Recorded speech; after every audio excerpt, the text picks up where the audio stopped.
হবিগঞ্জের মাধবপুর মনতলা সড়কে দুপাশে ঝোপঝাড়ের কারণে যাত্রীরা ভয় পাচ্ছেন। রাতের অন্ধকারে দুর্বৃত্তরা লুকিয়ে থাকার সুযোগ পাচ্ছে। চালকরা জানাচ্ছেন, ঝোপঝাড়ের কারণে যানবাহন ক্রসিংয়ে সমস্যা তৈরি হচ্ছে এবং দুর্ঘটনার ঝুঁকি বেড়ে গেছে।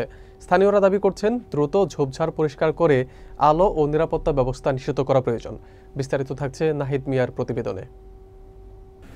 স্থানীয়রা জানিয়েছে, সড়কের ঝোপঝাড় যাত্রী নিরাপত্তা হ্রাস করছে এবং চালকদের জন্য দুর্ঘটনার সম্ভাবনা বাড়াচ্ছে। বিশেষ করে টার্নিং পয়েন্টে এক পাশ থেকে অপর পাশ দেখা না যাওয়ায় যানবাহন চলাচলের সমস্যা তৈরি হচ্ছে। স্থানীয়রা মনে করছেন, ঝোপঝাড় অপরাধীদের আড়াল হিসেবে ব্যবহৃত হচ্ছে। ইউনিয়ন চেয়ারম্যান জানিয়েছেন, সড়কের ঝোপঝাড় ও বড় বড় দা থাকায় সন্ধ্যার পর দুর্ঘটনার আশঙ্কা বৃদ্ধি পাচ্ছে। উপজেলা নির্বাহী কর্মকর্তা উল্লেখ করেছেন, ইউনিয়ন পরিষদের মাধ্যমে ঝোপঝাড় পরিষ্কার সহ প্রয়োজনীয় নিরাপত্তা ব্যবস্থা গ্রহণ করা হবে। স্থানীয়রা আশাবাদী যে দ্রুত ব্যবস্থা নেওয়া হলে সড়কটি নিরাপদ হবে। যাত্রী ও চালকরা দীর্ঘদিন ধরে ছিনতাই ও দুর্ঘটনার ভয় নিয়ে চলাফেরা করছেন, তাই সড়কের ঝোপঝাড় দূর করা ও আলো নিশ্চিত করা স্থানীয়দের কাছে গুরুত্বপূর্ণ দাবি হয়ে উঠেছে। অসুবিধা হয়, তারপরে অনেক বিপদ, মানে এটি দেখা যায় না। আজকে রাত্রে অনেক দৌড় এই টার্নিং দামি যে আমরা ঘুরতে অনেক সমস্যা লাগে। এই ঝোপঝাড়ের কারণে একটা গাড়ি আরেকটা গাড়ি দেখা যায় না, অনেক সমস্যা দেয়। তারপর আবার রাত্রেবেলা চোরটা হাইতেরও সমস্যা। যে মাধবপুর মনতলা রাস্তা, এটা শেউলিয়া ব্রিজ পর্যন্ত যে ঝোপঝাড়, যে জঙ্গল, যেভাবে জঙ্গল লাগছে, এটা আসলে একটা বিপজ্জনক ঘটনা।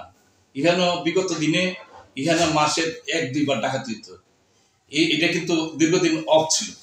এখন যে অবস্থা, এখন যেভাবে জঙ্গল গাছ হয়েছে, দুই পাশে হয়েছে, বড় হয়েছে, কিছুই দেখা যায় না। যেহেতু সামনের গাড়ি যেমন একটা মোড় আছে, আমরা আলাদপুর ব্রিজের এখানে, এই মোড়টার এখানে আসলে গাড়ি দেখাই যায় না।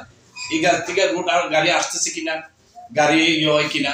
কাজে আমি মনে করি, বিগত দিনও আমি এই ঝোপঝাড়ের ব্যাপারে, পরিষ্কারের ব্যাপারে মাসিক মিটিং আমি তুলে ধরছি। মাসিক মিটিং এ এটা অনুমোদন হয়েছে, যে বলছে যে এটা পরিষ্কার করাইবে। ইউনো মহোদয় নিজেই বলছে এটা। তাই আমি মনে করি, আগামী দিনগুলি যেভাবে সরকার যাতে এটার সুদৃষ্টি নেয়, এটার প্রতি খেয়াল নেয়, এই ব্যাপারে আমি আর জোরালো ভাবে আমি কথা বলতে চাইছি। আমার কথা হলো, এটা না, এই রাস্তাটা এত গুরুত্বপূর্ণ রাস্তা। এটা মাধবপুর দক্ষিণ অঞ্চল, 4টা ইউনিয়ন এটাতে আছে, অবস্থান আছে। যেমন ধর্মগড়, চৌমনি, বরাম, আদাবর ইউনিয়ন। এখানে প্রায় 2-2.5 লাখ মানুষের প্রতি যাতায়াত হয়ে থাকে। তা আমি মনে করি আরেকটা উপদ্রব হইল, যেমন শিয়ালে আপনি সন্ধ্যার পরে শিয়াল ছোটাছুটি করে একটা ময়লা ফালানোর পরে প্রচুর শিয়াল এখানে হয়। গাড়িতে মোটরসাইকেল নিয়ে তো যাওয়া যায় না, এবং অনেক সময় সিএনজিতে বাড়ি খাচ্ছে, অনেক সময় অটোতে বাড়ি খাচ্ছে। তা আমি মনে করি, এই ঝোপঝাড় যে জঙ্গলটা দ্রুত পরিষ্কার করা। আর আমার মনে হয় আলাদপুর থেকে এই রাজনগর পর্যন্ত এই জায়গাটা যদি পরিষ্কার করা হয়, তাহলে মানুষের টোটালটাই নিরাপদে আসবে চলাফেরা। এবং ডাকাতেরও এখানে ভয় আছে। ডাকাতে আমরা কিছুদিন আগে একটা জঙ্গল এক সাইড পরিষ্কার করছিলাম, এখানে বড় রান্দা অনেক কিছু আগ্নি অস্ত্র আমরা পাইছি এখানে। তাই আমি মনে করি, এটা সরকার জ্ঞাতে আমি এটা বলবো যে এটা দ্রুত পরিষ্কার করার দরকার দুনো পাশেই। আর এরপরেও তো যে জিনিসটা ইউনো মহোদয় অবগত আছে, প্রশাসন পুরাটাই অবগত আছে।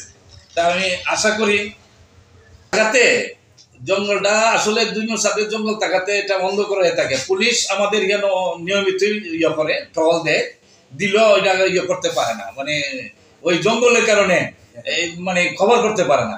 যেমন শেউলিয়া ব্রিজে সবসময় তারা পুলিশ এখানে থাকে, তাহলে দেখা যায় ওই মুডটা যে আলাপ করতে গাড়ি আইলো না হইলো, এটা তারা দৃষ্টিতে আনতে পারে না এই জঙ্গলের কারণে।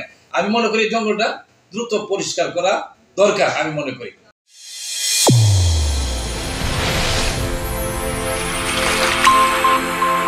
চ্যানেল A1, হৃদয়ের স্পন্দন।